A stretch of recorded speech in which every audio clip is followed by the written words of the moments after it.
It's another King James Bible thought. I've got a quote for you. See if you know who it's from. See if you can understand what it's saying. The gentle reader will never know what a consummate ass he can become until he goes abroad. I speak now, of course, in supposition that the gentle reader has not been abroad and therefore is not already a consummate ass. If he can be, if the case be otherwise, I beg his pardon and extend to him the cordial hand of fellowship and call him my brother. Can anybody tell me what that means? You've got 5 seconds. 3, 2, 1. Time's up. Okay.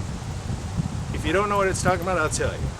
Mark Twain, Samuel Langhorne Clemens, whose memorial marker I stand next to here in Elmira, New York, wrote that in Innocents Abroad. I think it was the opening to it.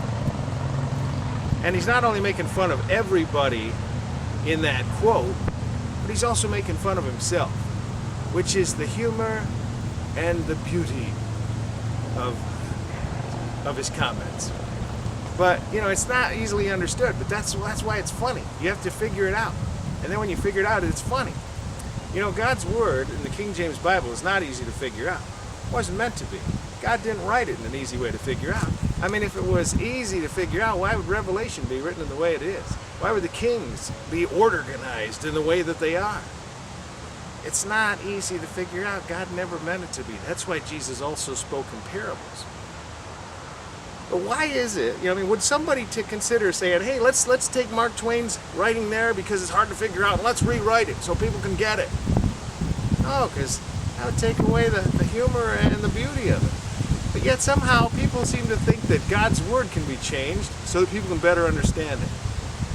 How do you make this jump? You wouldn't consider taking Mark Twain's words and changing them. You wouldn't take Shakespeare, and as far as I know, nobody's done it to where they've changed it. Because it's like, that's written that way for a purpose. And that's why God's Word is written the way it is. Because God has a purpose for it. And those folks that seem to think that they can take His Word and try to make it better, that's nuts. I also want to point out the fact that here's Mark Twain's gravestone right there. Very humble. Once again, we're in Elmira, New York. And thank you for watching the next King James Bible Thought.